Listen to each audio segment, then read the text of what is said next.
Halo, selamat siang teman-teman. Selamat siang sahabat berproses. Siang ini kita akan menemani teman-teman semua yang mungkin lagi makan siang, yang lagi rehat, lagi break dari pekerjaan maupun aktivitas. Kita akan ngobrolin mengenai pentingnya batasan emosional dalam keluarga. Karena kalau kita ngobrolin tentang keluarga itu adalah topik yang sangat menarik karena setiap keluarga memiliki keunikannya masing-masing. Tapi kita perlu tahu bahwa ada unsur-unsur psikologis yang perlu kita terapkan di dalam keluarga. Dan kali ini kita akan ngobrol bareng temanku Esta Gracia yang adalah seorang konselor pernikahan dan relationship antar budaya yang domisilinya ada di Taiwan. Aku akan invite.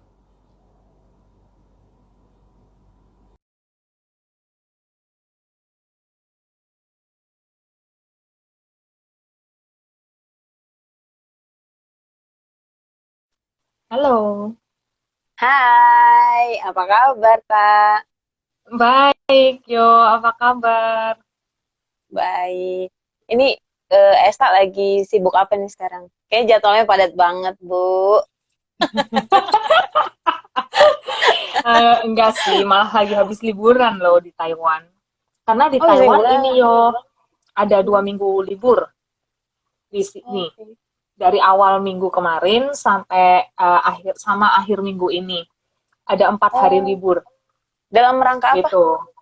Yang pertama kan festival bulan, eh, Hmm. ya kan festival bulan. Terus yang minggu ini itu Independence Day Taiwan, tanggal Oh, 10 Oktober nanti.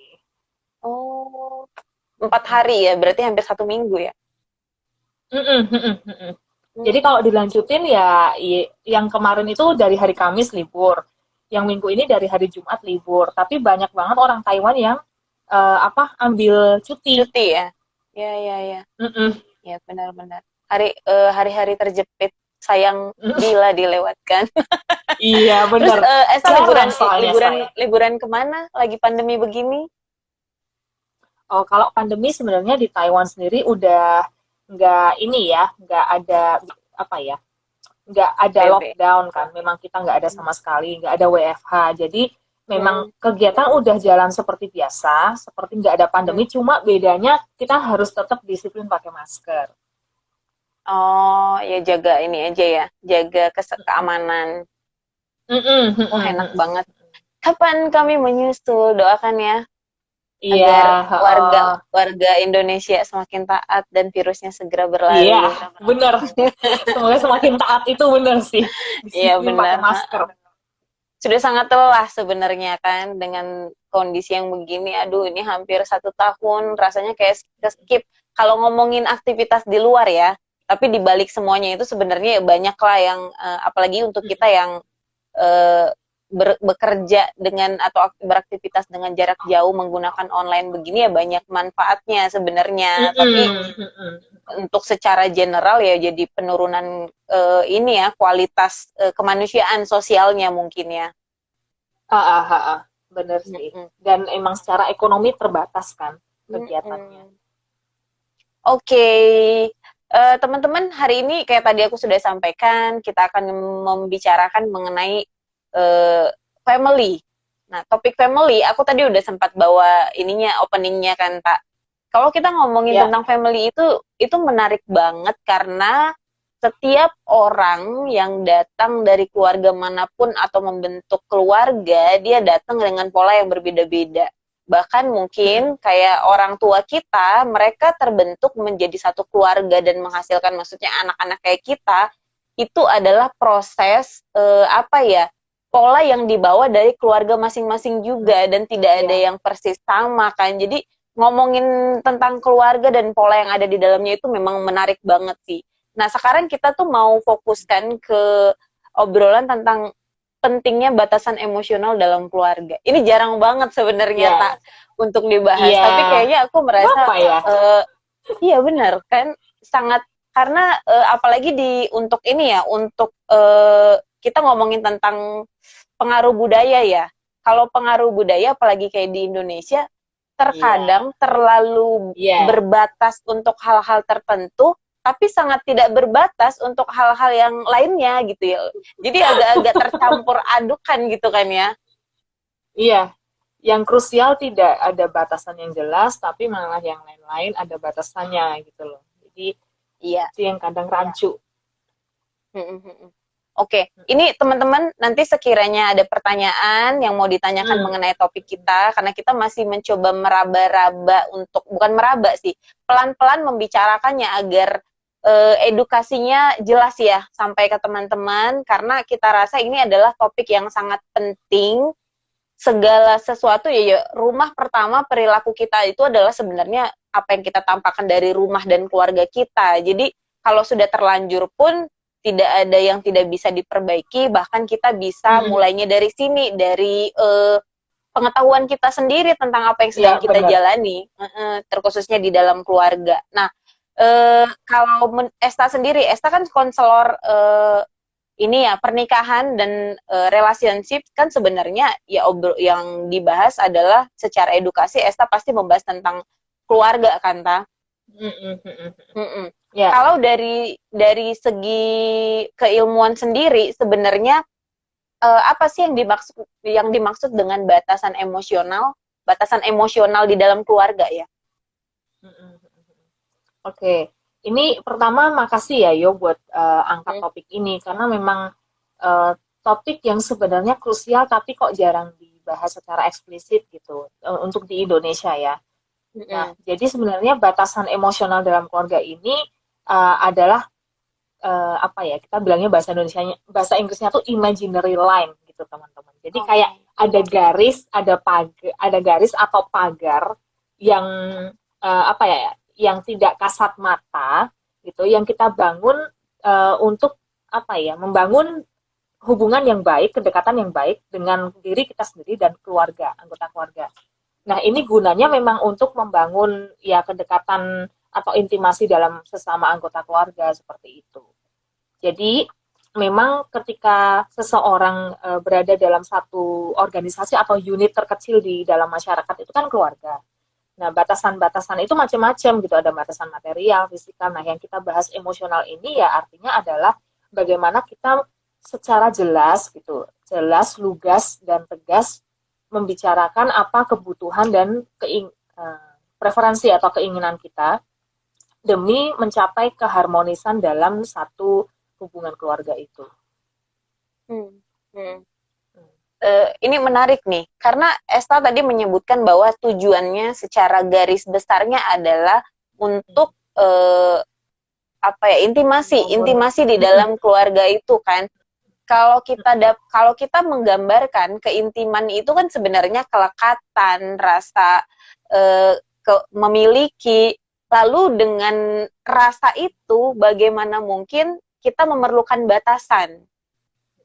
Gimana caranya kita, karena kadang orang susah membedakannya. Ketika kita ngomongin sesuatu yang intim, maka berarti semuanya adalah ngomongin terbuka terhadap segalanya gitu loh. Tapi di satu sisi Esta tadi menyatakan bahwa tujuannya ini adalah untuk intimasi, tapi kita perlu batasan. Itu bagaimana bisa berlakunya, Pak?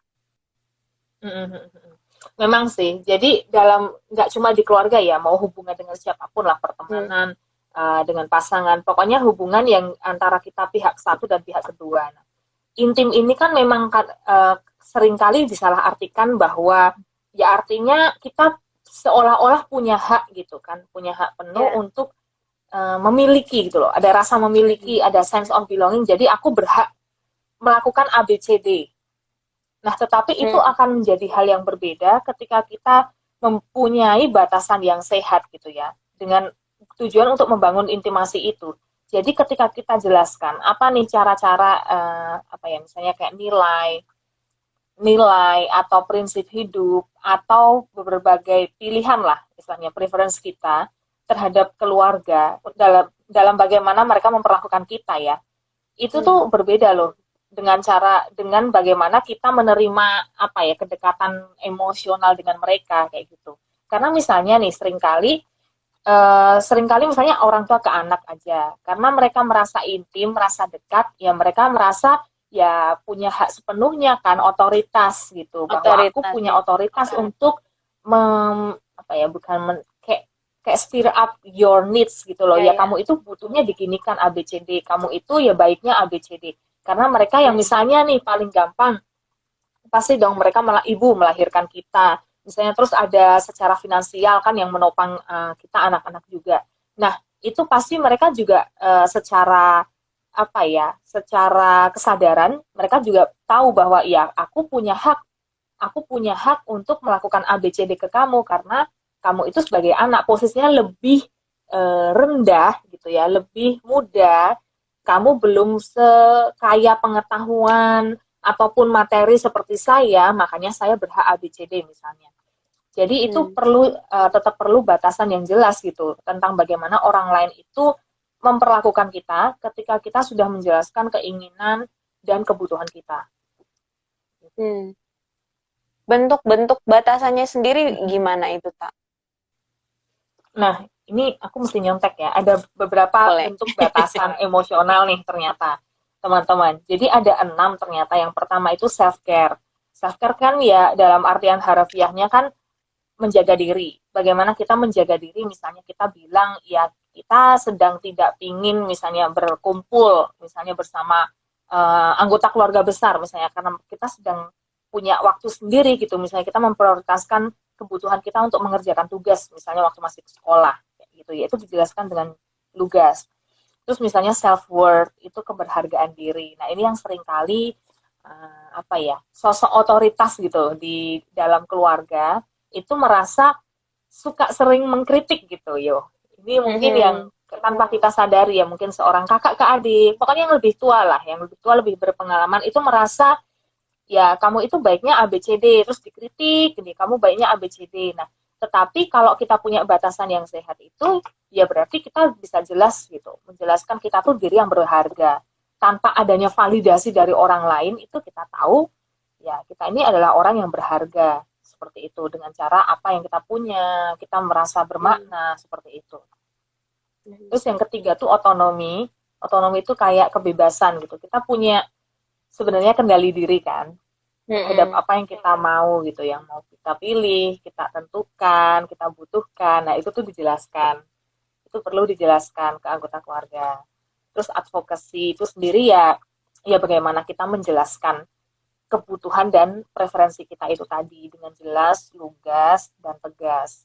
Jadi bukan kasar ya, bukan kasar, cuman ketika memang ini mungkin nanti kita bahas lebih lanjut sih ya, ketika memang sudah um, ada istilahnya step over gitu the line, mereka Hmm. crossing the boundaries. Nah itu ada beberapa lagi rambu-rambu yang ya sudah kalau misalnya memang sudah sangat tidak dihargai, misalnya tidak di apa ya, istilahnya keluarga tuh terus menerus melanggar batasan kan berarti yaitu Hmm. akan ada konsekuensinya lagi gitu yang harus kita juga secara tegas lakukan. Kalau kita nggak melakukan istilahnya kayak kita cuma ini ya yo apa namanya kita takut-takutin aja gitu loh, kita cuma ngomong doang kan ya orang Hmm. nggak akan menghargai kita juga, kita nggak punya integritas kan berarti gitu.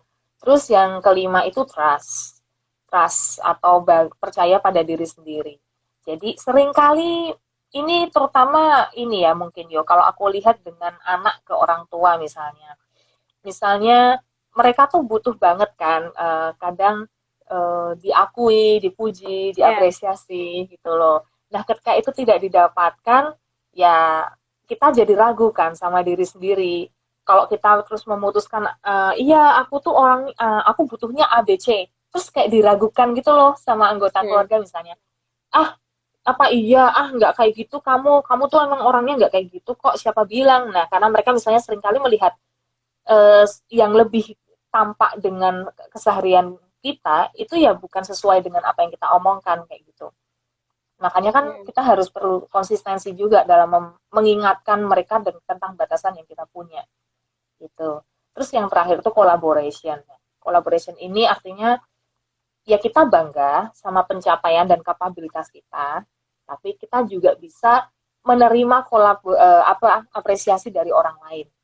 Jadi kayak kolaborasi gitu. Dari diri sendiri internal itu sudah kuat dulu nih base-nya, fondasinya. Baru nanti orang lain menjelaskan, misalnya mau memuji kayak, ya itu bonus. Kalau misalnya mereka mengkritik, ya anggap sajalah itu kritikan yang membangun. Kalau misalnya itu kritikan yang baik buat kita, yang konstruktif gitu. Kalau enggak ya is okay, karena kita sudah secure dulu ya istilahnya yo gitu. Kalau di psikolog kita sudah punya gambaran diri yang positif dulu sama diri kita secara fisik, secara mental, secara kapabilitas gitu. Jadi nggak perlu orang lain lagi untuk bisa memvalidasi itu semua. Gitu. Itu bentuk-bentuknya. Kalau Esta sendiri melihat mengobservasi atau mungkin dari segi data yang kamu miliki tentang batasan emosional yang pada umumnya terjadi untuk orang-orang Indonesia itu di dalam keluarga bagaimana, Pak? Gini ya, kalau aku lihat, walaupun mungkin aku sudah duluan nih ya jawaban pribadi, cuman kayaknya aku penasaran karena dari segi keilmuannya kan kamu pasti sering membahas itu kan. Iya, benar. Jadi ini ya, kalau sebenarnya ini dulu deh, aku lupa tadi di awal jelasin dari ada 3 jenis gitu, 3 spektrum lah, bukan jenis ya, 3 spektrum tentang batasan emosional gitu. Yang pertama itu enmeshment. Enmeshment ini kan bahasa Indonesianya kayak kita terjerat, terperangkap gitu. Nah, ini buat orang-orang yang orang lain itu anggota keluarganya sudah overstep gitu, sudah melanggar garis batasnya, tapi dia nggak ngapa-ngapain, ya dia diem aja gitu, dia pasif, jadi ya nggak sehat hubungannya. Terus yang kedua itu balance. Nah, balance ini yang kita harapkan ya kita punya gitu ya dengan anggota keluarga kita gitu. Jadi artinya membangun batasan yang sehat, kita punya relasi dengan anggota keluarga yang sehat kayak gitu. Tapi, nah terus yang ketiga ini disengage. Lepas coy, lepas. Fisiknya mungkin kita ada di rumah tuh, tapi secara emosional kita tidak merasa dekat. Karena mungkin ketika kita sudah memberikan gambaran diri yang positif, secara asertif, gambaran diri positif, batasan yang asertif gitu, yang proaktif, tetap tidak tidak didengarkan, tidak diterima. Kan seringkali terutama orang yang sudah melihat kita secara sering ya, secara keseharian itu kan menganggap kita kayak ngapain sih lu tahu-tahu kayak gini gitu kan, tahu-tahu kok ada hal-hal yang berbeda kan gitu kan. Bagi mereka ya sudah, perubahan itu ya diri kita tuh adalah hal yang paten gitu, sosok yang paten yang sudah kalau mau berubah itu kadang ditertawakan ya kan, kadang dianggap remeh gitu, tidak disupport, justru malah mendapatkan hal-hal yang kadang tuh seringkali jadi tidak kita dapatkan sebagaimana fungsi gitu kan, functional family as they supposed to be gitu loh. Itu yang seringkali jadi salah gitu.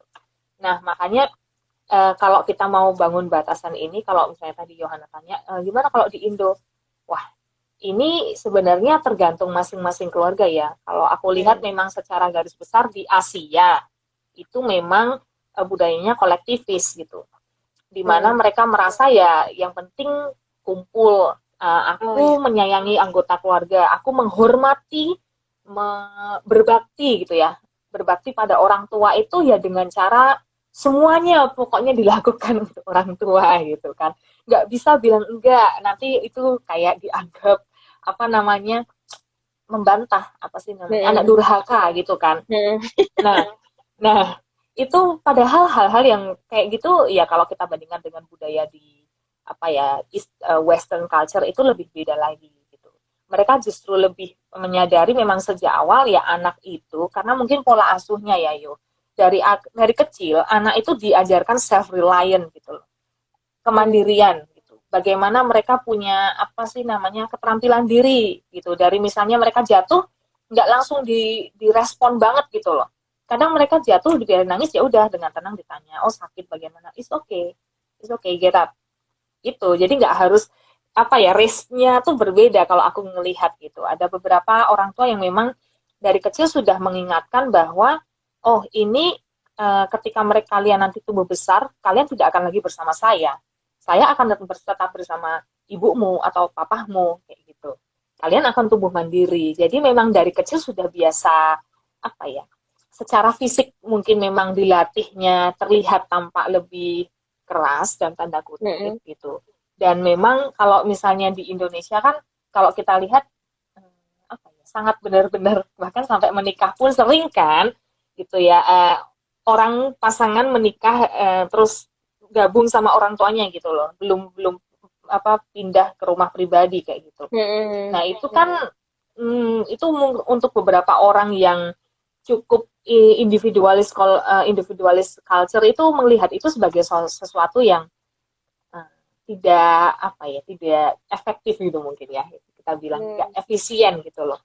Jadi memang kalau aku lihat di Indonesia sendiri kenapa bisa seringkali kita tetap stay in that kind of abusive or toxic family gitu relationship. Satu yang jelas budaya itu tadi. Dua, ya kita lihat orang lain juga begitu mungkin kan. Komunitas kita yang benar-benar menganggap ya bapak ibu adalah segalanya. Aku tidak bisa bilang tidak.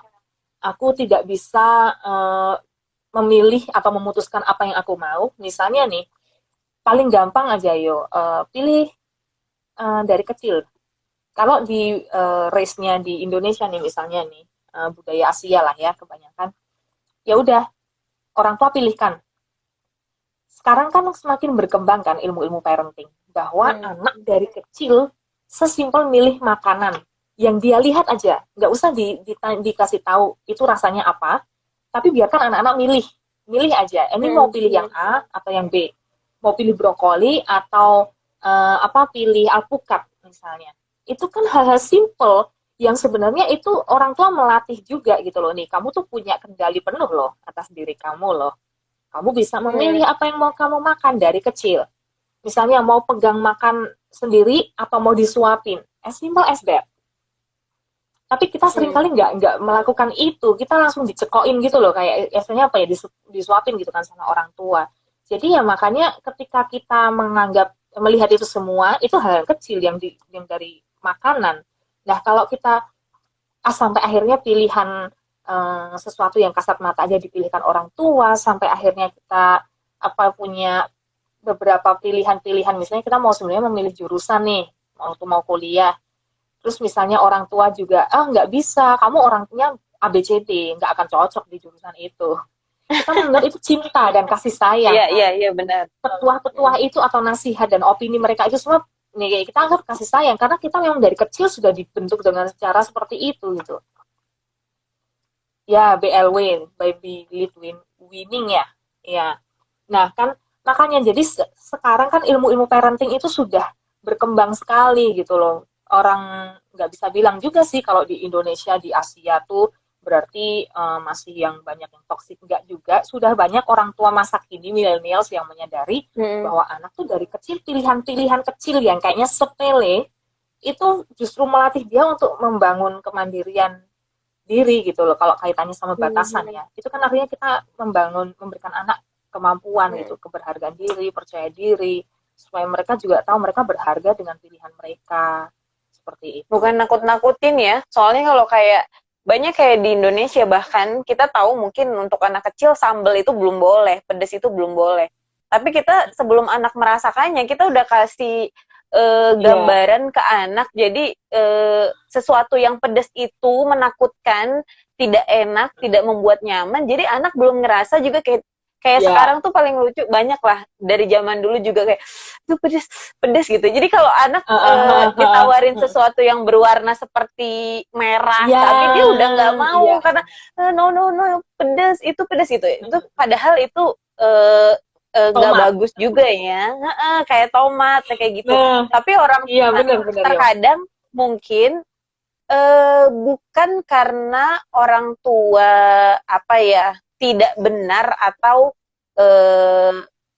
dibilang pola asuhnya yang dia terapkan itu sebenarnya tidak tepat. Iya memang tidak tepat, tapi bukan karena disengaja, tapi memang minimnya edukasi mungkin ya, itu yang nah makanya kayak di Indonesia pun ya sekarang kayak kamu bilang tadi sudah banyak parenting modern dan sudah banyak orang tua muda yang aware terhadap pola asuh, bahkan terlalu banyak mencari literatur mengenai parenting, tapi kadang juga memang harus ada batasannya. Memang segala sesuatu yang berlebih itu juga harus dikontrol ya, karena nggak bisa juga, anak juga akan bingung ketika orang tua banyak sih gitu, tak kayak aku misal ya, beberapa orang tua yang konseling mengenai pola asuh anaknya, anak kenapa begini, kita kasih satu masukan itu langsung jelek diterapkan secara 100%, kemudian ketika pola anak muncul yang satu lagi, dia konsultasi lagi, kita kasih saran yang begini lagi, dia langsung aplikasikan tanpa menyisakan pola yang sudah dia terapkan sebelumnya. Itu kan buat anak itu membingungkan ya. Jadi kok di uji coba. Iya, makanya jadi orang tua juga sebenarnya bagus kalau kita belajar, tapi memang lebih pentingnya kita kenal dulu kebutuhan anak kita, dan pola yang kita terapkan itu juga harus mateng ya, bukan coba-coba. Ini ada yang komentar nih. Di keluarga kami tidak boleh pilih-pilih makanan, alasan dari orang tua harus bersyukur makan apapun yang dikasih, itu bagaimana? Berarti yang tersedia kan? Ya udah, kalau itu kan udah gede kan sekarang. Ini Franz Feli. Nah, kalau udah jadi sosok yang dewasa, terus gimana? Apakah memang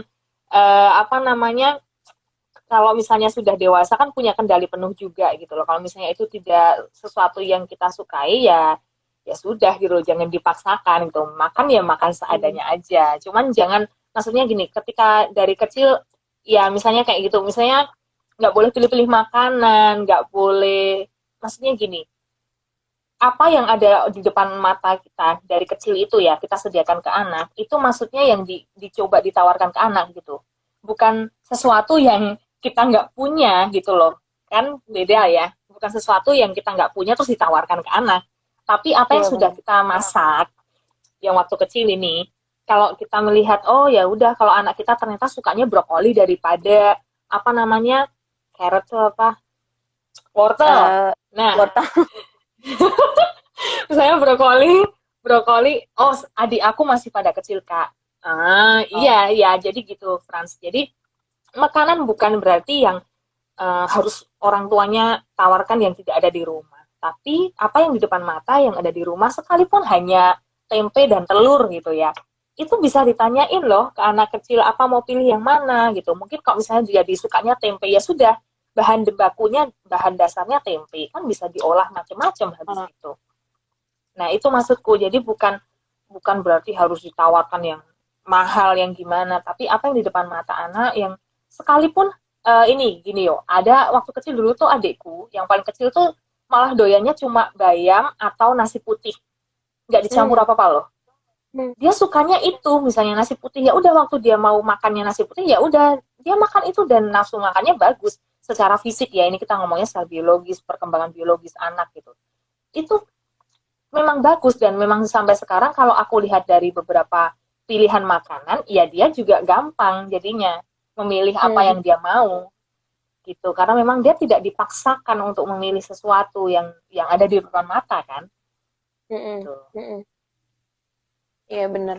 Tapi memang kalau jadi orang tua pun kan kita biasanya, apalagi untuk anak-anak yang masih bayi ya, masih di balita, kadang kan kita jadi tahu variasi makanan kan nggak cuma satu, walaupun mungkin kalau kita ngomongin keterbatasan biaya kan, misal kita ngomongin tentang nutrisi, ngomongin tentang vitamin, banyak makanan yang mengandung satu vitamin yang sama. Jadi sebenarnya itulah kebijakan dari orang tua untuk membuat variasi makanan. Yang penting kebutuhan anak bisa terpenuhi. Dia pun bisa mengenal begitu banyak jenis makanan tanpa kita terikat dengan biaya yang tinggi kan ya.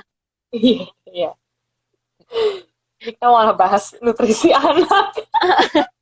Karena memang iya, kalau ngomongin keluarga itu strukturnya itu tuh banyak banget aspek di dalamnya. Tapi memang di Indonesia masih kurang detail untuk dibahas per aspek-aspek itu, tak. Jadi kayak seabrek dijadikan ya udah tentang family gitu loh. Padahal di dalamnya itu sangat banyak kan yang harus kita telusuri satu persatu kan. Oke, mari kembali ke batasan emosional. Kita tadi ngomongin tentang ini, anak kecil. Nah, kebetulan nih, kalau kita ngobrolin tentang batasan emosional terhadap anak kecil sebagai orang tua, yang harus dilakukan untuk membuat batasan emosional di dalam keluarga bagaimana caranya? Mumpung anak belum gede-gede nih, mumpung kita juga baru dapat edukasi tentang ini, apa yang harus kita lakukan? Ini pertanyaan yang bagus sih. Jadi memang sebenarnya kita bisa latih batasan emosional kayak mau kemandirian itu dari preschool ya.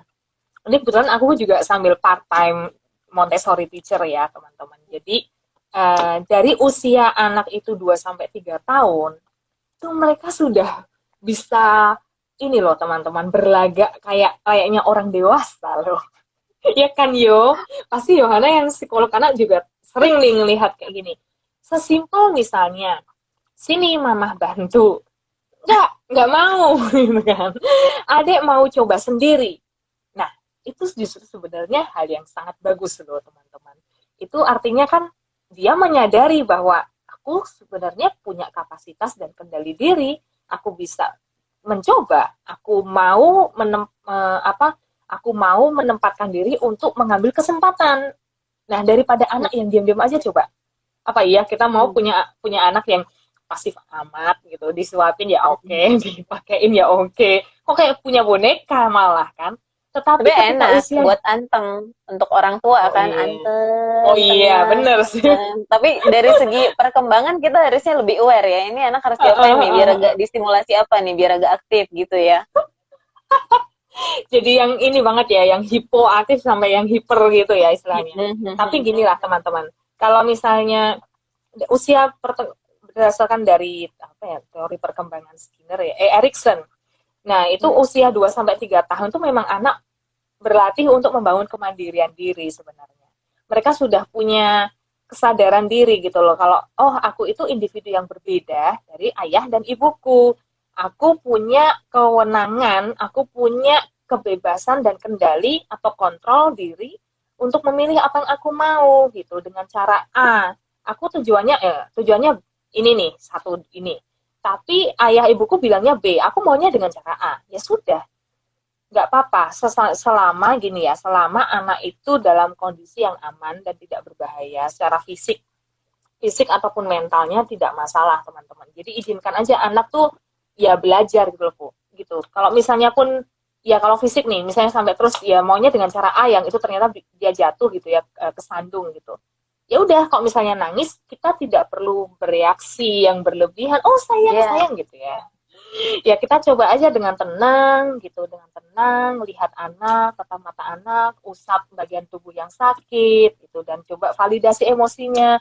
Kalau misalnya kenapa menangis, sakit ya, bagaimana yang sakit, malu ya. Kan dia belajar mengenal emosi tuh di usia-usia 2 3 tahun itu. Kenapa malu ya misalnya waktu di taman gitu ngelihat anak-anak yang lain ngeliatin kan. Dia juga mungkin nangis karena bukan sakit, tapi karena malu.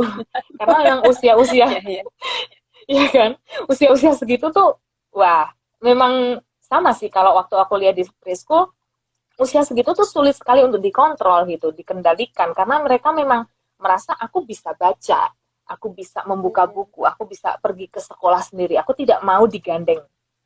Padahal misalnya ya udahlah digandeng orang tuanya karena orang tuanya masih sayang banget gitu kan, pengen kayak, aduh udah ini nih, udah mau masuk sekolah nih kayak gitu.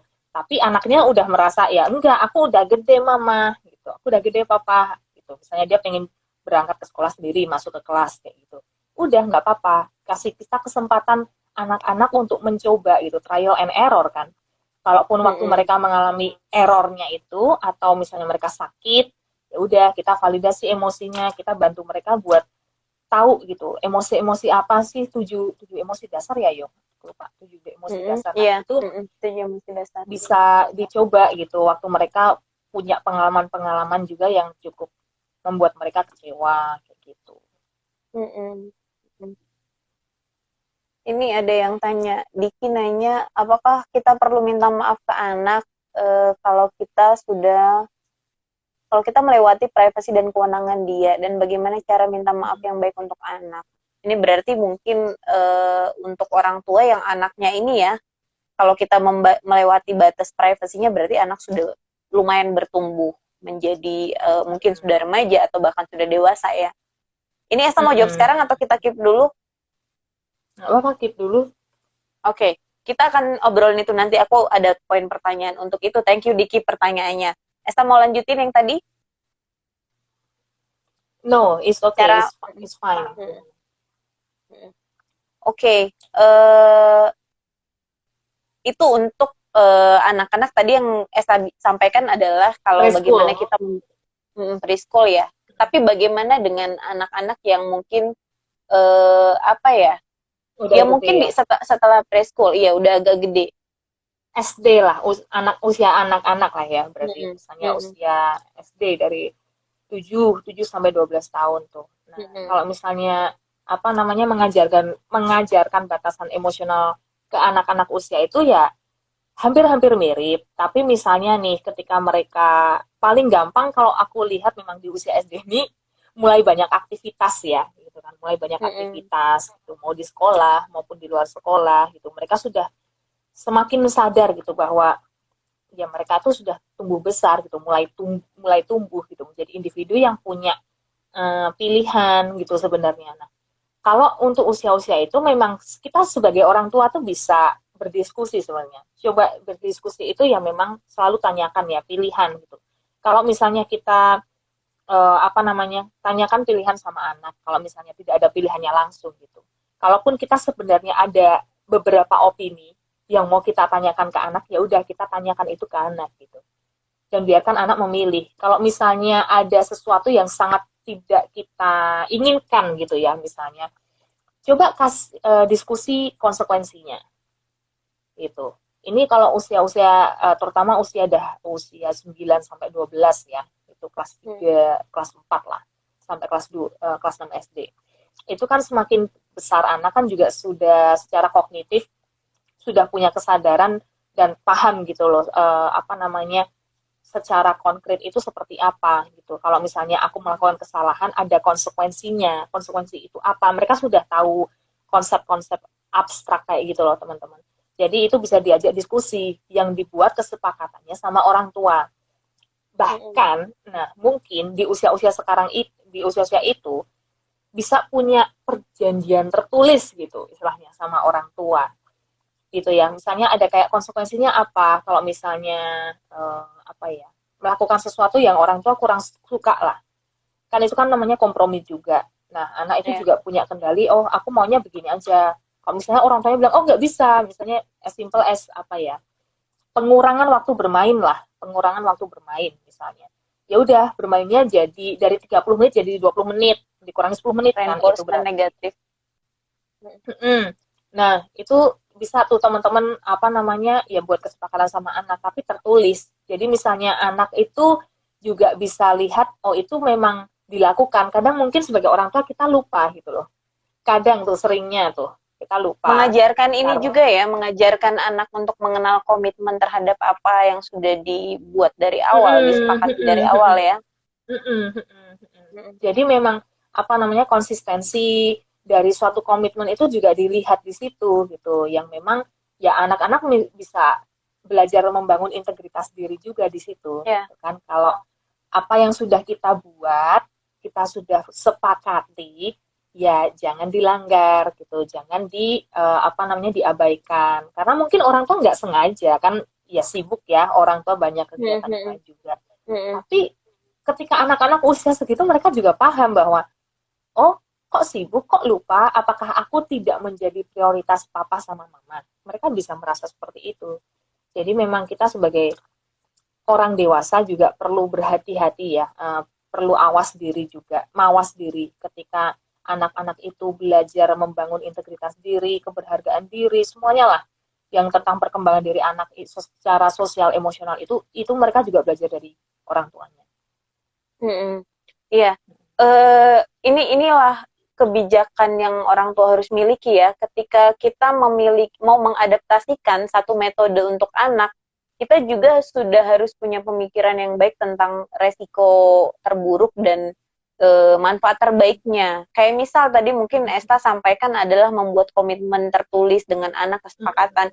Di satu sisi kita mengajarkan anak untuk mengenal komitmen, disiplin, konsistensi, tapi di satu sisi kalau kita terlalu ketat pun kita akan membuat anak menjadi rigid, jadi kaku terhadap aturan. Jadi memang tadi kalau secara garis besar Esta selalu berkali-kali katakan adalah diskusi, diskusi, diskusi. Nah, kalaupun ada sesuatu yang melanggar dari aturan tersebut, misal kondisi tertentu yang harusnya misal jam 7 malam kita harus makan atau jam 9 malam kita harus tidur. Iya. Tapi ada satu waktu mamanya nggak pulang jam 9, lebih dari jam 9. Makanannya bertanya-tanya, mama nggak menepati janji. Mama sudah melewati waktu yang kita tentukan. Nah, di sini peran orang tua untuk menetapkan apa ya batasan apa ya fleksibilitas juga ya dengan di dalam diskusinya juga terhadap kondisi-kondisi yang mungkin di luar dari apa yang sudah disepakati kan. Mungkin gini yo, kalau aku bilang itu benar ya, komitmen dan disiplin itu penting teman-teman. Tapi memang iya sih, secara psikologis kan kalau terlalu konsisten juga orang kita bisa jadi pribadi yang rigid gitu kan, bisa kaku gitu loh. Kalau sama ada perubahan sedikit atau hal-hal yang unpredictable atau misalnya karena ada situasi-situasi tertentu, misalnya karena ada kegiatan dari komunitas misalnya lah yo, atau misalnya keluarga besar datang kayak gitu-gitu kan, hal-hal yang iya itu bisa diprediksi kan, berarti memang sudah ada acara. Itu bisa bikin, itu makanya aku bilang diskusi sama anak, nanti gimana ya dek gitu, enaknya gimana ya kakak, gimana ya nanti kalau ada kegiatan ini mau ikut kan, atau mama ikut kan, enaknya gimana ya gitu. Nah jadi memang sebenarnya agak lebih lama gitu ya, maksudnya kalau dari segi waktu pasti lebih lebih ribet gitu loh, lebih lama dan lebih ribet karena kita selalu kayak melibatkan anak juga kan. Tetapi kalau mereka sebenarnya sudah usia-usia itu tuh sudah bisa dikategorikan apa ya, anak-anak yang memang punya kesadaran, punya kemampuan untuk bisa ikut terlibat secara aktif gitu dalam pembuatan suatu keputusan dalam keluarga. Mereka bukan anak-anak lagi yang bisa kita apa ya, orang tua sebagai teachernya gitu ya, sebagai gurunya, tapi mereka juga mulai dilatih sebagai, nanti kan usia-usia 10 sampai 12 13 itu dia sudah mulai berlatih apa ya, sebagai twins gitu, pra remaja tuh teman-teman. Nah itu juga sebenarnya latihan orang tua sebagai coach, pelatih itu sebagai teman dari anak itu sendiri. Nah, kalau untuk yang tadi aku menyambung pertanyaan dari Diki. Nah, kalau ternyata anak sudah besar dan apa namanya sudah terlanjur, orang tua sudah terlanjur tidak memiliki batasan atau melanggar batasan emosional yang dimiliki anak, boundariesnya dia melewati privacy. Kalau Diki bilang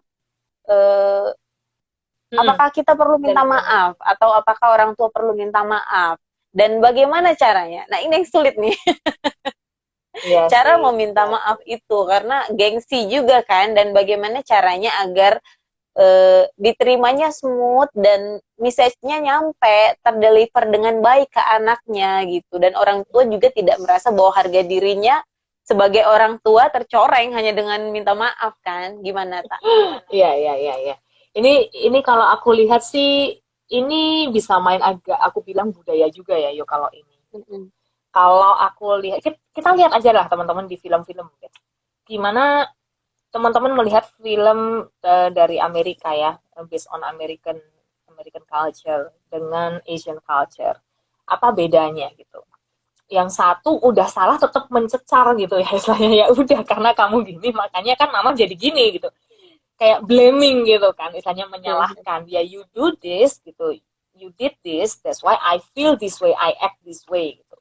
Nah, tetapi kalau di yang lain kita lihat as simple as misalnya duduk bareng nih, terus dengan ya nggak bercanda atau nggak terus merasa apa ya namanya tercoreng gitu kan harga dirinya, tapi ya udah dengan tenang dekatin anak. Kalau sudah mulai tenang ya anaknya, kalau anaknya masih juga kesal terus kita ajak bicara, itu juga nggak akan mau kan gitu.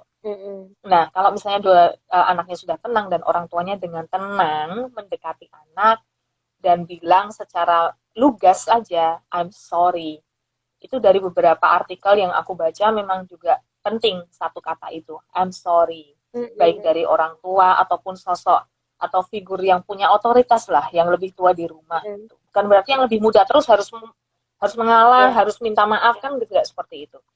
Tapi dengan tenang, coba dekati anak dan coba bilang secara jelas, I'm sorry gitu. Aku minta maaf. Ayah atau ibu minta maaf karena apa? Apa yang memang sudah disadari penuh bahwa oh ini aku melakukan kesalahan ini, makanya dia merasa apa. Nah, tapi memang sebenarnya kalau apa namanya dalam meminta maaf itu kita bisa tanyakan juga ya setelah bilang aku minta maaf gitu. Ayah minta maaf karena sudah membentak misalnya atau bicara dengan nada tinggi gitu. Nah, terus kita juga bisa tanya sebenarnya apa yang kamu rasakan saat ini gitu kan. Balik lagi jadi coba great listener. Gimana kita coba menjadi empathetic listener, empathetic parents.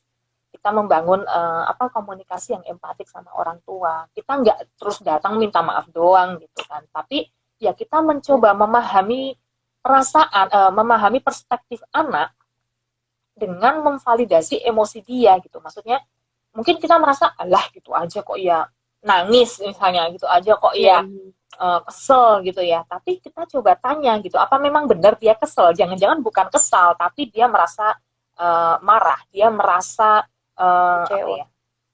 kecewa, terbodohi gitu loh, kayak merasa iya, kayak merasa kok aku jadi kayak orang yang dimanipulated gitu loh. I feel manipulated, I feel ya. Itu kan satu asumsi atau judgement kita yang ternyata tidak benar gitu sama anak. Jadi makanya coba setelah minta maaf, coba deh tanya sama anak, gimana rasanya gitu, apa yang kamu rasakan saat ini gitu. Oh gitu, ternyata kan dari situ kita juga bisa belajar. Oh, ketika ada satu situasi atau stimulus A, anakku ini merespon ini loh, si B ini. Nah, kalau ada satu situasi A ini, anakku yang kedua itu meresponnya dengan cara C. Nah, itu kan kita sebenarnya juga belajar. Oh, mungkin semakin aware lah ya, semakin mindful kan istilahnya. Bahwa kita tuh sebagai orang tua ya perlu tahu bahwa setiap anak itu satu situasi emosinya beda-beda. Gitu sih, Yo. Kalau aku mau kasih saran, kalau mau tahu bagaimana caranya untuk meminta maaf atas kita sudah melanggar privasi anak ya. Coba teman-teman nonton film NKCTHI. Esa udah pernah nonton? Itu persis banget untuk bahasan kita kali ini. Jadi apa yang terjadi di dalam film NKCTHI itu adalah gambaran batasan emosional yang tidak ada di dalam rumah itu, tapi anak-anaknya berusaha untuk mendapatkan batasan, sedangkan orang tua tidak menerima anaknya sudah bertumbuh besar dan sudah memiliki privasi masing-masing. Jadi orang tua merasa punya otoritas terhadap itu. Tapi di endingnya yang perlu untuk menjadi saran, bukan konfliknya itu yang untuk menjadi saran untuk kita lakukan loh ya.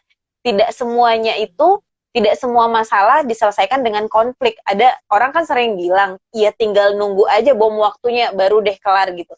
Sebenarnya nggak gitu. Dengan kita sadar ada yang salah nih di sini, itu udah bisa loh harusnya didiskusikan.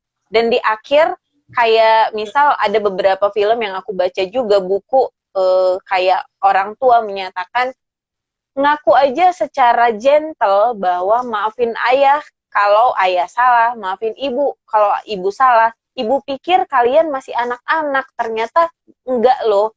Ibu yang salah, ibu pikir kalian masih babynya ibu. Padahal harusnya ibu tahu kalian sudah besar, sudah punya otoritas. Akui saja pemikiran yang ada itu loh. Jangan ucuk-ucuk, oke, iya maaf, salah, ibu salah gitu kan. Itu kan tidak mengembalikan trust-nya anak, apalagi anak sudah dewasa, dia sudah tahu kan membedakan ini orang, papaku, mamaku tuh sebenarnya tahu nggak sih salahnya di mana gitu. Tapi dengan kita diskusi apa yang kita pikirkan dan kesalahan kita, ada kemungkinan ke depannya kita nggak akan lakuin lagi, bahkan mungkin diingatkan oleh yang anak kita nanti atau orang tua. Kita udah pernah bahas ini loh, jadi jangan terulang lagi ya, jadi bisa saling mengingatkan. Tapi kalau cuman just sorry, udah untuk apa gitu, biar selesai masalah, nggak bisa, masalah apa gitu. Itu perlu ya tak ya untuk detail dibicarakan ya. Mm-mm, mm-mm, mm-mm. Jadi karena alasannya apa itu ya kita punya kesadaran itu sih ya. Kesadaran kan berarti memang artinya kita juga udah menerima ya bahwa kita oh kita juga ada kelepasnya apa kelepasan nih tadi gitu. Kita tahu itu di Mm-mm. mana letaknya. Kalau cuma I'm sorry gitu, iya sih. Tanpa ada penjelasan ngapain? Mm-mm. Kita kan Nggak juga kadang gitu efektif. ya, apalagi kalau sama pasangan gitu, biar kelar nih, biar cepat, aduh ngomel mulu, ngomel dulu, oke aku minta maaf gitu. Buat Iya, apa iya. gitu. Kita sendiri kan paham ya, Betul. kalau kita orang Iya. minta maaf sama kita dan nggak ada penjelasan apa-apa, kita menerimanya juga sulit. Jadi sama juga, sama anak juga begitu. Walaupun kita merasa dia tahu apa sih, sebenarnya enggak, itu struktur otaknya, kognitifnya akan berkembang terus dan nggak bisa, even secara kognitif dia tidak merasakan ya bahwa sadar dia juga tidak menerima kondisi itu terjadi kan. Nah ini nih, ada pertanyaan dari Mbak Marina. Lalu bagaimana jika orang tua sudah meminta maaf, lalu pada saat ada argumen di kemudian hari, anak malah balik menyalahkan karena kita orang tuanya? Oh, coba tak. Bagaimana bentar jika orang sudah minta maaf lalu pada saat argumen ini berarti ini ya anak malah nyalahin lagi. Mungkin ini kalau misalnya kalau aku bisa bilang kan kalau kita sudah minta maaf, nah itu balik lagi ya minta maafnya tuh teknik minta maafnya tuh kayak gimana. Tadi kan ada aku jelaskan sama Yohana juga itu satu. Aku kurang tahu itu cara meminta maafnya seperti apa dan juga maksudnya kondisinya seperti apa kedua belah pihak ya. Gitu. Karena mungkin saat kita minta maaf kita juga terus tidak terlalu membahas atau memproses kan istilahnya memproses bersama anak tentang cara menyelesaikan apa ya menemukan resolusi konflik itu tadi loh rekonsiliasinya lah rekonsiliasinya gimana habis itu gitu nah kalau misalnya ternyata kita minta maaf dan anak itu ternyata masih ada sedikit ampas di hatinya kan berarti nah itu kan makanya langsung keluar lagi dan malah menyalahkan orang tua nggak usah minta maaf misalnya terus anaknya bilang kayak gitu nah itu mungkin kita bisa jelas benar-benar tanyakan dulu sama anaknya sih kalau saranku memang ajak bicara ya itu anaknya juga usia berapa uh, itu aku juga perlu tahu sih sebenarnya jadi memang kalau misalnya dia sudah remaja itu beda cerita lagi jelas pasti kita harus diskusi sama dia gitu tanya gitu kenapa kenapa coba jelaskan dengan cara yang asertif gitu dengan cara yang baik apa bagian mana yang mama sama papa masih salah gitu yang masih menurut kamu menurut perspektifmu itu masih salah masih keliru gitu jadi bukan kita juga balik reaktif gitu ya kalau kita balik reaktif juga mungkin terus anak belajar oh sudah minta maaf kok remaja 15 tahun dan 13 tahun. Nah ya itu usia-usia ini sih ya Mbak Marina ini ada memang kayaknya perubahan kalau emosi. usia-usia mereka belajar regulasi emosi juga sih di usia-usia itu. Jadi mungkin memang satu caranya meminta maaf, dua situasi saat kedua belah pihak saat meminta maaf itu, dan ketiga bagaimana memproses rekonsiliasinya dengan anak waktu itu. Jadi kalau misalnya terus yang keempat, nah keempat ya itu tadi tanyakan bagian mana. Coba aja anak untuk elaborasi bareng gitu. Dan itu diproses sama-sama lagi gitu karena anaknya sudah remaja semua. Iya benar. Kalau apalagi untuk anak remaja, kalau remaja awal itu kan harus segentle mungkin karena dia pun masih berupaya untuk adaptasi dengan perkembangan emosinya. Jadi kita kalau menyalahkan cara berpikirnya juga yang terlalu kritis, membangkang atau berubah dari norma yang sudah diterapkan orang tua, kita pun harus aware. Kalau menurutku sih Mbak Marina coba di banyak baca tentang perkembangan remaja awal memang itu agak-agak ini sih agak-agak sulit. Tricky. Iya tricky. Kalau Harlock bilang itu sampai 16 tahun itu remaja awal. Jadi memang bahkan banyak banget orang yang membuat trik-trik tertentu karena memang sangat sulit untuk tidak ada pola yang saklek untuk berkomunikasi dengan remaja awal. Jadi harus balik ke orang tua mengenalnya kan. Nah, aku mungkin tambahin sedikit, mungkin Yohana bisa jelasin lebih detail ya. Ada satu waktu di Gottman, itu ada namanya emotion coaching, pelatihan apa namanya istilahnya, pelatihan emosi gitu kan. Untuk remaja, karena memang ternyata orang tua yang punya anak remaja, yang punya anak remaja, usia remaja itu tantangannya wow, luar biasa ya, ibu dan bapak semua. Nah, jadi memang aku lupa salah satu pembicaranya siapa, cuman beliau adalah certified Gottman therapist gitu ya, Yo.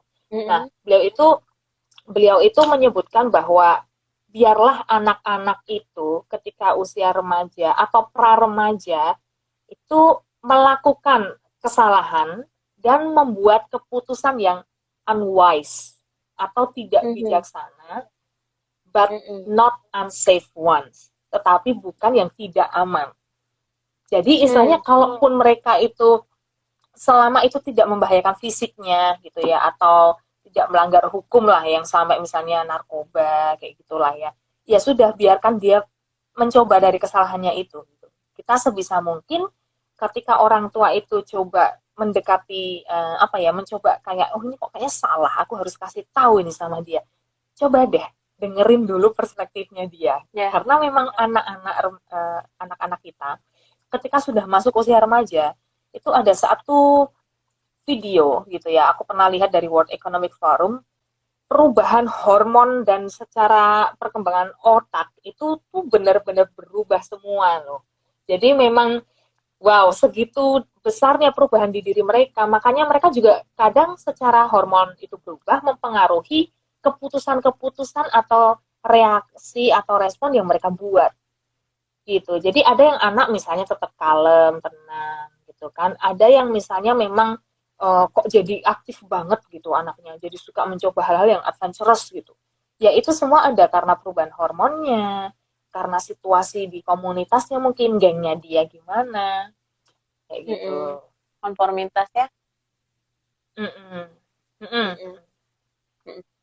Kalau si Kanova tadi sempat ada sampaikan bahwa itulah pentingnya belajar sepakat dan belajar kecewa dari kecil supaya kita dan anak bisa terkoneksi dengan baik hingga anak dewasa. Benar, karena kita belajar untuk terkoneksi dengan orang tua dan anak tidak hanya dengan pola yang baik saja, bahkan kita belajar dari kesalahan-kesalahan kecil, jadi mengakui bahwa kita melakukan kesalahan, atau kita nanya ke anak apakah dia melakukan kesalahan, menurutnya itu salah atau tidak. Kalau dia merasa tidak salah pun karena apa, itu penting banget untuk kita ketahui kan. Jangan langsung kamu merasa salah nggak salah, padahal kan kamu begini udah di depan mama sendiri loh, mama ngelihat sendiri. Nah, coba kita dengarkan dia, menurut dia tidak salah karena apa. Jadi bukan karena kita tidak melihat atau kita melihat ya, kita benar-benar harus pahami juga dari sisi anak sebenarnya apa yang dia pikirkan ketika itu terjadi, sebenarnya apa yang dari perspektifnya dia, itu penting ya sebenarnya. Menyambung mirip kayaknya sama yang Esta tadi sampaikan tentang coaching emosi itu, mengenalkan anak mengenai emosinya sendiri. Bahkan mungkin kenapa itu sangat penting, karena terkadang orang tua pun jadi tidak memiliki kendali terhadap kondisi emosinya pada saat memiliki anak-anak yang remaja. Jadi kayak ada loss control terhadap emosinya karena dia fokus terhadap perubahan emosi si anaknya yang ketika remaja ini sangat berubah banget. Dia pun jadi kayak seperti si anaknya yang sedang meledak-meledak, sedang perubahannya dari seluruh aspek terlihat. Orang tua pun jadi kebingungan, emosi orang tua pun jadi tidak stabil kan. Jadi itu yang membuat kadang orang tua jadi sulit untuk menjangkau anak, apalagi untuk anak-anak remaja. Pak, ini mungkin akan ada kita bahas sedikit lagi, tapi karena waktunya sudah habis, boleh kita lanjut ke yang part 2 sedikit saja. Oke. Teman-teman, nanti kita akan lanjut ke part 2, tapi ini masih belum ada detiknya sih kelihatan. Mengenalkan emosi seperti apa. Nah ini, nanti kita bahas coba ya, mengenalkan emosi. Sama tadi buku, Esta ada tahukah buku untuk remaja awal? Kalau aku sih bukunya yang ini banget, yang kaku banget. Yang kalau aku masih pakai itu masih buku-buku yang perkembangan anak santrop ada, perkembangan remaja ada, santrop harlock ada, peplau juga ada. Tapi mungkin yang lebih modern, Esta mungkin tahu kalau aku masih karena ada akademis dari banget Gottman, kan. ada. Oh, Ya, Gottman. yang lebih praktis lah ya, ada. Oke.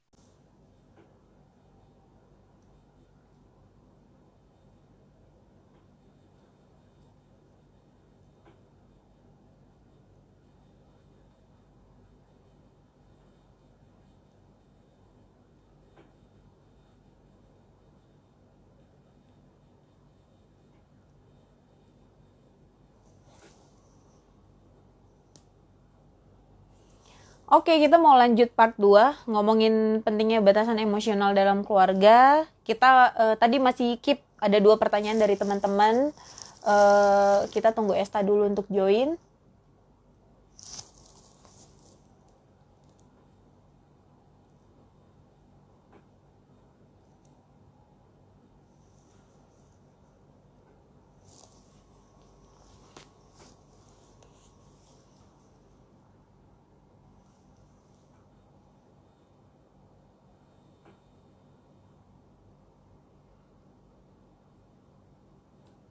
Oke.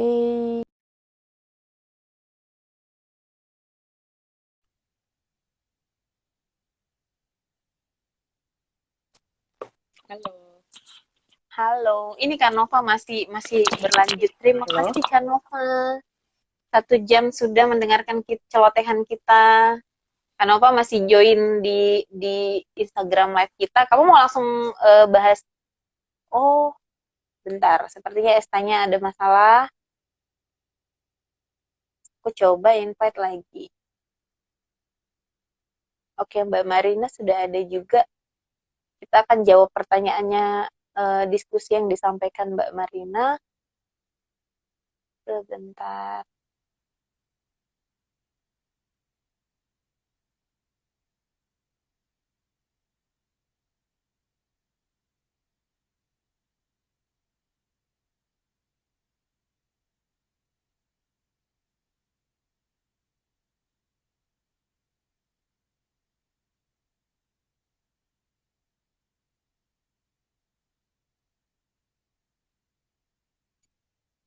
Halo, Yohana. Halo, kenapa tak? Ada apa dengan Sorry, ada koneksi? kesalahan teknis. Oke, iya iya iya. Iya. Oke. Kita mau lanjut. Tadi Mau apa ya? tadi pertanyaan dari Mbak Marina. Ah, Kan kita tadi membicarakan tentang cara apa namanya? Oh, memperkenalkan emosi. Jadi tentang yang tadi yang kamu bilang bahwa coaching emosi. Jadi caranya itu sebenarnya bagaimana? Mungkin secara ininya aja ya, kulitnya. Karena kalau ngomongin detail mengenai emosi satu persatu itu perlu pembahasan yang sangat iya. rinci. Mungkin bisa kasih Benar, gambaran benar. kulitnya, Kak. Oke. Kalau yang emotion coaching itu, kan ini untuk remaja ya kasusnya. Yang pertama memang validasi. Itu selalu ya, kalau kita bahas emosi itu satu kata ini yang Ya benar. kayak satu kata kunci gitu loh, validasi emosinya. Misalnya, ketika anak itu misalnya kelihatan kecewa atau misalnya marah gitu atau emosi bahagia lah, kita coba bantu dia label label emosinya dia. Misalnya pertama kan kita dari kecil tuh, kalau misalnya dari kecil misalnya sudah dilakukan ya coba tetap lakukan sampai remaja gitu. Misalnya kayak bilang, oh kamu kayaknya lagi seneng banget misalnya, itu kan kelihatan bahwa dia sedang merasakan emosi positif kan, bahagia atau misalnya bangga kayak gitu. Kayaknya kok mama lihat kamu lagi seneng banget kayak gitu. Terus ada apa hari ini? Misalnya kita bisa tanya kayak gitu. Atau misalnya dengan cara membangun koneksi itu kita terus bisa validasi emosi dia kan. Misalnya, oh kamu lagi ini ya, kayaknya lagi sibuk ya. Ada yang perlu mama bantu, ada yang bisa mama apa misalnya, atau ada yang bisa papa apa bantu misalnya kayak gitu. Jadi yang pertama tuh label emosinya itu dulu. Yang kedua, kalau misalnya kita sudah tahu itu emosi-emosi apa, ya kita juga terus validasi emosinya dia. Misalnya, oh lagi ini apa namanya, lagi marah, atau misalnya, oh ya udah kalau kamu lagi marah dan butuh waktu, ya sudah tenangkan diri dulu. Nanti kalau sudah tenang, kamu bisa kasih tahu papa, terus kita bisa bicara misalnya. Mhm. Kayak gitu. Itu kayak salah satu dua langkah dari emotions coaching itu. Dan yang ketiga, itu tadi yang aku bilang, let them to do unwise things but not unsafe ones. Jadi izinkan atau biarkan anak-anak itu melakukan kegiatan yang tidak bijaksana gitulah. Mungkin kalau kita sebagai orang tua melihatnya, ah kok malu-maluin keluarga misalnya, oh atau misalnya kok mempermalukan aku kayaknya sebagai orang tua dengan aku kan punya posisi ini misalnya ya, aku kan orang tua dengan peran seperti ini. Nah, itu gimana caranya kita bahwa membedakan secara sadar penuh anak kita itu bukan lagi kayak papetnya kita gitu loh, kayak boneka tangannya kita gitu. Tapi mereka individu yang memang sudah remaja atau bahkan pra remaja yang sebentar lagi mereka ya punya jalan hidup masing-masing yang mungkin sangat berbeda secara kontras dengan pilihan kita. Kayak gitu. Itu sih, jadi 3 itu sih kalau yang dari Tentang kata kulitnya. labeling emosi juga mungkin bisa kayak ini tambahan yang tadi Esta bilang kayak misal anak kadang kita kan mengenal emosi itu belum banyak gitu. Anak kenal emosi masih sangat sedikit ragamnya.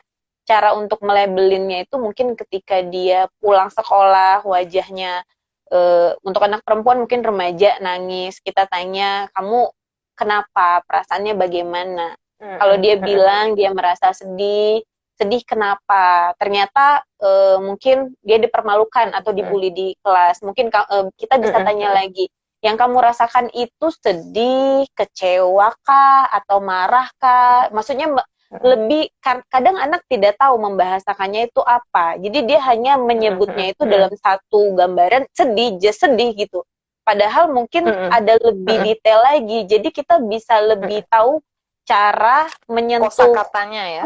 Iya, jadi kalau kita labelnya semakin jelas, kita juga semakin tahu cara untuk menghandle ininya ya, kondisi emosi anak. Bahkan kitanya pun kita akan tahu. Bahkan ketika anak punya emosi tertentu, bagaimana kita sebagai orang dewasa tidak terikut, tidak apa ya, terpengaruh terhadap emosi yang dirasakan anak juga kan. Itu penting, makanya selalu dikatakan untuk orang tua, aku nggak tahu ya, apakah aku melihat postingannya Esta atau dari Gottman ini Instagram dinyatakan kalau ketika kita ingin memvalidasi emosi anak, apalagi khususnya remaja, kita terlebih dahulu harus memvalidasi emosi kita. Kita mencoba menyelesaikan konflik dengan anak, minta maaf dengan anak, yang kita cari adalah cari timingnya anaknya tenang. Tapi kita nggak cari timing kitanya tenang, jadinya itu bisa jadi bentrok juga. Anak sudah fine, tapi kitanya nggak fine. Makanya harus ada dua yang kita perhatikan, emosi kita dan emosi anak. Gitu ya, Tak ya? Benar-benar. Ini sih, mungkin apa ya, yo kalau aku bisa bilang, karena kita orang tua tuh kadang pengennya langsung cepet-cepet pengen selesai gitu loh. Ya nggak sih? Kadang pengen kita yang buru-buru sendiri waktu kita gitu loh. Tapi tanpa kita juga tanya gitu, apakah mereka masih memproses emosi dia itu kayak gitu. Jadi kitanya sendiri yang kurang sabar. Iya, memang benar ya, harus menghargai proses karena beda ya, kita usia berapa, tahap perkembangan kita bagaimana, anak kita bagaimana, untuk dia paham bahwa kondisi ini juga nggak, misal dia teriak di depan orang tua, kayak kita ngomong, mama tahu kamu marah, tapi menurut kamu boleh tidak ya teriak begitu ke mama, kayak gitu kan dia mungkin harus memproses, tapi mama salah, oke, mama salah, baru ya kayak pengakuan yang seperti itu, jadi bicara dengan kondisi yang jelas, emosinya yang jelas, tanpa harus langsung mengatakan atau menjudge ya. Tapi kamu juga salah, kamu nggak boleh teriak begini ke mama, kamu nggak sopan, nah itu berbahaya untuk jenis komunikasi. Anak kedepannya mungkin akan kapok untuk ngobrol dengan mamanya, nggak jalan keluar kan? Ini ada komen tuh yo, lucu tuh. Menenangkan anak yang setuju. Ya, ibu jangan ikut tantrum, jadi lebih serem. Itu namanya tuh. Iya kan? Iya Kalau benar kita benar. hanya ikut tantrum jadinya nyentrum kan? Iya Nyetrum. benar. Kak Nova sedang berjuang dengan dua kerucil di rumah, jadi dia sedang Oh berproses iyalah. juga dengan tapi anak-anaknya ini Heeh. apa namanya anak-anak yang aktif. Kalau aku ngelihat sih banyak orang tua yang harus kita contoh, kayak misalnya aku kenal Kanova ini ya Taya. Jadi kalau yang aku perhatikan, dia memberikan anaknya untuk leluasa mengeksplor dunia yang ada, Hmm. tapi tetap dengan apa diawasi dengan pengawasan orang tua. Jadi nggak semua jangan, tapi pengertian Heeh. dulu baru dikasih tahu resikonya kan begini. Itu harusnya ya orang tua ya. Heeh. Heeh. Heeh. Heeh. Mm-mm. Bener-bener. Ini tadi sebenarnya ada Eh, pertanyaan dari Diki. Aku nggak ingat. Tadi Diki nanya apa ya, Taya? Yang di bagian bawah. aduh, aku juga nggak inget deh. Langsung. Oh, pokoknya seputar. Tapi masalahnya orang tua tidak apa ya menghargai emosi anak gitu loh kalau nggak salah, atau tidak Oh. punya pemahaman tentang iya terhadap anaknya, emosi anaknya gitu. Jadi makanya susah Mm-mm. kalau kalau mau validasi Mm-mm. emosi itu. Kayaknya gitu ya. Pokoknya tentang emosi emosi Mm-mm. anaknya. Mm-mm. Mungkin mencoba berdiskusi dengan batasan yang sudah terlewatkan, tapi ternyata mungkin orang Iya. tua tidak bisa menerima ya dengan apa namanya. Mungkin kayak gitu. Kalau dari Esa sendiri, misalnya dengan kondisi begitu, Ini anak anak sudah dewasa, dia tahu bahwa orang tua ini sudah melewati batasnya secara privasi ya, mungkin seperti penentuan pasangan hidup atau kita mau tinggal di mana, jangan jauh-jauh dari mama dong, nanti kalau mama papa kenapa bisa kayak gitu, atau cari istri itu yang bisa ini yang bisa ngerawat, bisa dengan profesi A B standar-standar C. ya. Nah, yang kayak gitu mungkin apa yang harus dilakukan oleh kita, mungkin orang dewasa yang kita tahu kondisi orang tua yang seperti itu nggak gampang loh, apalagi orang tua yang umurnya sudah banyak, untuk menerima perubahan pola kita agak sulit. Kalau dari Esa Generasi sendiri ya. bagaimana? Satu, itu ada banyak cara ya. Ini kan kayak kemarin aku pernah bahas gimana mendapatkan persetujuan orang tua terhadap pernikahan interkultur, misalnya kayak gitu. Tapi apapun keputusan kita, yang pertama dan utama itu coba pahami perspektif mereka. Karena kalau mereka sudah bilang, oh iya iya papa mama itu sudah punya pengalaman lebih banyak, that's very true. Iya, secara segi umur. Tapi Ya. apakah memang dari segi ketahanan dan tantangan secara global di era sekarang? Tentu Mm-mm. tidak. Nah, makanya dari situ coba pahami perspektifnya dulu, tapi juga kita tunjukkan gitu loh, dunia sekarang ini seperti apa. Dengan cara, satu memang dari artikel, aja coba orang tuanya diskusi bareng, what's happening in the world gitu ya. Apa yang Ya. jadi pilihan kita gitu waktu itu. Nah, yang kedua, ya kan kita secara konsisten juga sudah ada bukti melakukan kegiatan itu dari apa yang kita percayai dan kita anggap bernilai gitu. Yang itu mungkin berbeda sama orang tua. Jadi waktu orang tua ngomong melanggar apa melawan ya atau berargumen lah, nggak Mm-mm. setuju sama apa yang kita percayai itu, ya kita sudah melakukan bukti-bukti nyata selama ini yang memang orang tua itu bisa lihat gitu, bisa akui perubahannya itu positif gitu. Mm. Kan yang penting orang tua itu pasti intinya kalau ditanya, ditelusuri gitu, di lubuk hati mereka paling dalam pasti selalu bilang, yang penting anakku bahagia, sehat, Iya. dan damai Mm-mm. sentosa. Nah, jadi memang kalau kita cuma ngoceh-ngoceh aja, istilahnya argumen doang, tapi nggak melakukan, nggak ada buktinya gitu kan, yo. Ya Mm-mm. sama aja, orang tua juga pasti, ya apa orang kamu tetap masih reaktif, misalnya. As simple as Mm-mm. that. Kita semakin argumen, semakin reaktif sama orang tua, semakin melawan, ya berarti kan belum jadi salah satu sosok yang dewasa, bahwa kita harusnya bisa paham orang tua itu berbeda perspektifnya, orang itu ya berbeda tujuan hidupnya mungkin. Cara kita merespon terhadap perbedaan itu tidak perlu dengan cara yang reaktif atau emosional dan penuh dengan Mm-mm. temperamental seperti itu misalnya. As simple as that. Jadi orang tua tuh bisa melihat gitu bukti yang nggak usah pencapaian kayak misalnya kalau kita kerja dapat kerjaan di mana yang perusahaan bonafit, enggak yang kayak gitu. As simple as apa ya perubahan diri yang orang sekitar orang tua tuh bisa rasain gitu sehari-hari. oh ya dia lebih lebih tidak emosional merespon hal-hal yang seperti ini. Oh, dia menganggap perbedaan ini Hmm. sebagai bentuk wadah untuk apa ya, membangun fleksibilitas dirinya dia.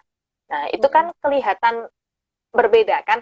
Kalau kayak gitu, oh memang anak ini ya sudah siap gitu menghadapi apapun resiko, konsekuensi dan tanggung jawabnya yang dia pilih, ya sudah kayak gitu. Dan itu butuh proses memang gitu. Nggak Mm-mm. ini tergantung ke apa ya, kesiapan orang tuanya itu juga ya, latar belakang keluarganya juga kayak gitu. Mm-mm. Komunitasnya itu sangat berpengaruh Mm-mm. sih kalau menurutku. Orang tua tuh sangat Mm-mm. percaya, nggak cuma dengan kita kan, tapi memang orang-orang sekitar kita juga apakah membicarakan hal yang sama gitu, positif gitu, testimoninya juga apakah hal yang sama.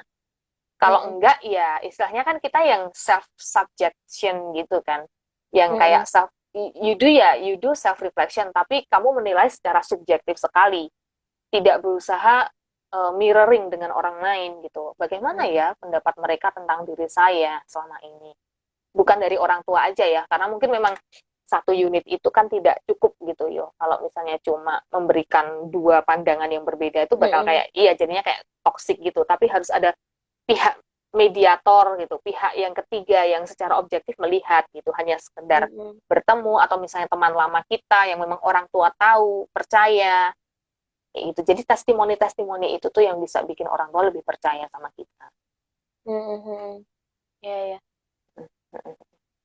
Tapi memang iya sih, kita juga kalau kita adalah orang yang sudah dewasa, berarti kita kan juga sudah bisa cukup menggunakan empati yang baik untuk apa yang orang tua rasakan. Bahkan mungkin kayak awal kita sampaikan ke orang tua bahwa aku paham kalau mama itu khawatir sama aku paham. Jadi itu penting banget tanpa harus langsung berargumen ya. Jadi kita validasi juga emosi orang tua. Sebenarnya Bener.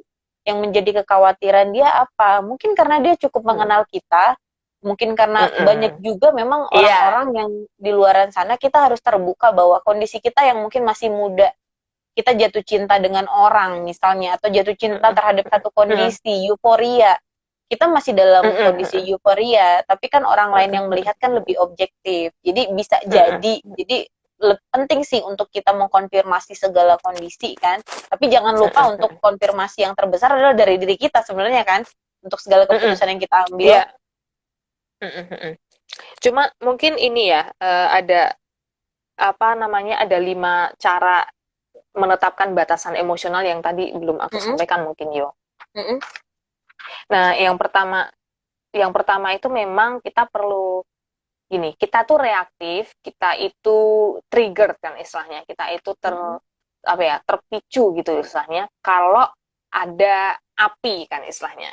Oke. Kita jadi reaktif kalau ada api nih. Nah, apinya ini di mana ya gitu? Apa ya sama semua orang gitu kita begitu? Apakah semua setting kita menemukan api-api itu kan enggak juga. Nah, Triggernya ya. yang pertama tuh identifikasi area mana yang kita tetap perlu bangun batasan yang jelas. Nah, itu tetap perlu Hmm. kita tahu apa yang membuat kita terpicu ya gitu dalam keluarga ini. Misalnya mungkin ketika as simple as kayak dulu aku cerita sama Yohana misalnya ketika ada orang yang melanggar apa ya, privasi dengan cara masuk ke ruang kamarku Ah, ya. kan, kayak hal-hal yang kayak gitu misalnya. Ya, itu berarti area yang memang aku masih terpicu kalau misalnya ada orang yang masuk kamarku, karena kamar bagiku adalah is a sanctuary for me gitu kan. Itu Hmm. adalah wadah di mana aku merasa aman, nyaman dan bisa menjadi diriku sendiri. Nah, kalau ternyata di situ itu orang bisa melanggar batas di situ, istilahnya masuk tanpa seizinku gitu ya. Itu bisa berarti kan aku perlu memproses di situ kan. Berarti aku perlu tahu nih, aku harus tahu nih cara membangun batasan yang jelas yang tepat tuh gimana kayak Hmm. gitu. Terus yang kedua, identifikasi apa yang menghambat kerelaan kita. Kerelaan tuh kayak apa ya, willingness. Nah, Mm-mm. kalau kita udah tahu nih areanya, area-area di situ, oke, area di mana orang masuk istilahnya teritori kita kan, apa yang kita anggap Ya. itu milik kita, di mana kita ya bisa bebas melakukan apapun, menjadi apapun yang kita mau. Nah, tetapi kita juga perlu tahu apa yang terus menghambat kita gitu untuk bisa membangun batasan yang jelas. Apa mungkin karena kita sudah terjebak yang enmeshment tadi itu di awal aku sebutin yang part 1, di mana kita mungkin merasa ya sudahlah, keluarga ini memang seperti ini. Terutama mungkin gini ya, ada beberapa orang yang memang secara kepribadian sudah dominan. Jadi kita merasa agak sulit gitu kalau kita bisa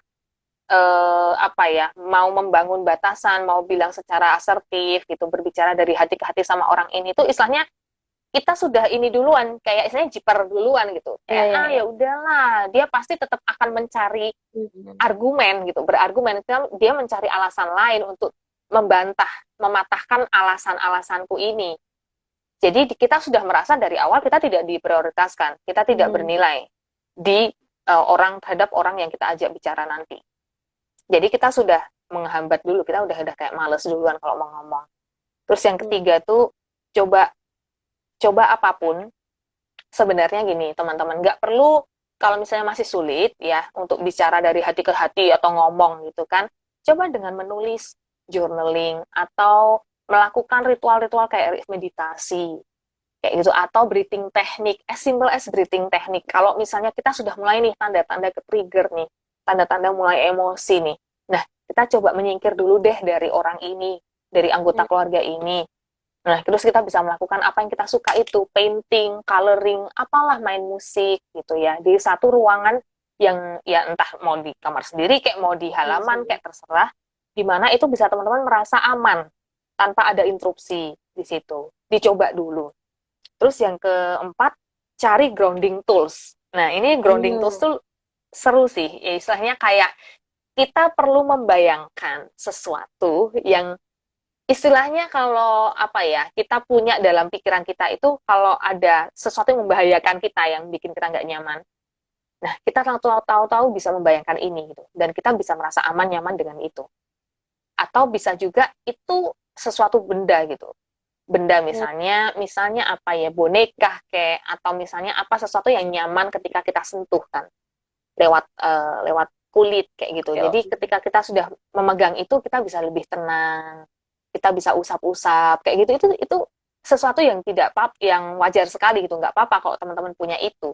Bukan berarti kita malah jadi melampiaskan sebagaimana adanya ya udah emosi yang aku rasakan saat itu kan, istilahnya kayak gitu. Terus yang terakhir, selamatkan diri. Nah, selamatkan diri itu istilahnya kalau gini, di pesawat kan kita selalu bilang kalau mau pakai oxygen mask itu pakai dulu orang tuanya, bukan anaknya kan. Ya sama, kalau kita mau jadi anggota keluarga yang bisa berdaya guna atau istilahnya bisa membangun dengan sehat gitu, emosi yang sehat, yang hangat satu sama lain, membuat rumah itu benar-benar homey gitu kan. Secara emosional ataupun aspek lainnya, ya kita harus mulai dengan diri kita dulu. Kalau kita sendiri nyaman, kita merasa aman, ya kita pasti mau kan membagikan itu juga, energi itu ke orang di rumah. Kalau tidak dengan anggota keluarga, ya sudah, kita justru akhirnya malah jadi toksik itu tadi, manipulatif, malah jadi yang istilahnya demanding kayak gitu kan, critical, yang tanpa kita sadari itu sangat ya tidak sehat untuk sebuah keluarga. Oke, tadi sudah ada 5 tips, jadi mungkin itu bisa jadi referensi buat kita juga dan teman-teman yang ada di sini. Oke. Ada yang perlu disampaikan lagi kah yang mungkin sekiranya penting untuk kita ketahui tak mengenai pentingnya batasan emosional dalam keluarga? Oke. Kalau thank you ya Yo pertama untuk bahas seputar topik batasan emosional ini, karena memang seringkali gini, kita selalu membahas tentang bagaimana membangun relasi yang sehat gitu, bagaimana menjadi keluarga yang kuat, bahagia, tetapi seringkali caranya gimana nih? Nah, caranya salah satunya punya batasan emosional yang kuat nih, yang bagus, yang sehat, teman-teman. Karena kalau misalnya batasan yang kita punya ini gitu ya, dalam segi apapun yang tadi aku bilang, mau dari self-care, self-worth, itu bukan berarti kita egois. Satu yang itu aku perlu tekankan, bukan berarti batasan membuat kita menjadi orang yang terlalu rigid atau kaku atau kasar atau bahkan menjadi orang yang istilahnya egois ya, bukan seperti itu. Tetapi batasan emosional ini sangat berguna ketika kita tahu porsi kita, di mana kita itu bisa menjadi sadar, secara sadar, berdaya guna atau berfungsi dalam sebuah unit terkecil di masyarakat, yaitu keluarga. Itu aja. Jadi ketika kita punya batasan emosional yang baik, kita bisa mengupayakan gitu, punya satu keluarga yang sehat secara mental dan juga secara harmoni. Gitu. Oke. That's it, yo. Oke. Kalau aku bisa ambil kesimpulan sebenarnya dari semua obrolan kita mengenai batasan emosional dalam keluarga, intinya adalah bagaimana untuk mencapai itu semua adalah dengan berdiskusi, berkomunikasi, tapi kenapa bisa loss terhadap batasan adalah juga karena minimnya diskusi dan komunikasi. Karena kalau kita komunikasi dua arah ya, bukan kita mengkomunikasikan atau menginstruksikan terhadap orang yang kita rasa kita bisa atur, bukan begitu, tapi komunikasi dua arah. Karena dengan kita berdiskusi ya kita akan tahu batasan, bahkan perubahan secara emosional, psikologis, dan kondisi yang dialami oleh anggota keluarga, kita akan lebih mampu menerima dengan adanya batasan emosional gitu ya Kak. Closing statement dari Esta mengenai batasan emosional terhadap batasan emosional dalam keluarga yang mungkin khususnya untuk teman-teman yang ada di Indonesia. Batasan emosional adalah salah satu upaya yang sangat perlu kita upayakan secara konsisten demi mempunyai keluarga yang sehat mental. Nah, bukan berarti dengan adanya batasan kita itu menjadi suatu individu atau sosok yang egois, tetapi bagaimana kita bisa mengusahakan menghargai dan menyayangi dan menerima kebutuhan diri terlebih dahulu sebelum kita bisa menerima kehadiran orang lain. Thank you Esta untuk sharingnya hari ini. Terima kasih untuk teman-teman juga. Ada Diki, teman-teman semua, Kak Nova, Mbak Marina, sama Kak Teni. Terima kasih sudah menonton Instagram Live kita. Ya, sampai bertemu di Instagram lainnya. Mungkin teman-teman karena kita masih terbatas mengenai pembahasan seputar keluarga, relasi, itu penting banget. Mungkin teman-teman boleh kasih saran ke kita, ruang berproses untuk mungkin kita obrolkan dengan beberapa pembicara lainnya atau malah dengan Esta. Dan teman-teman juga bisa follow Instagramnya Esta di Esta Gracias ya. Esta Gracias ya. Oke, Esta Gracias. Di dalam Esta juga di dalam Instagramnya juga sering share mengenai relasi, pernikahan dan keluarga juga, dan cukup bermanfaat buat kita paham. Apalagi khususnya untuk kita yang masih sedang belajar mengenal struktur secara psikologis keluarga atau relasi ya teman-teman. Oke, iya akan di-save Mbak Marina. Terima kasih. Sampai bertemu Mbak Marina. Di lain waktu. Sampai jumpa teman-teman. Ya. Makasih Frans. Thank you. Sampai bertemu lagi. Bye-bye. Bye.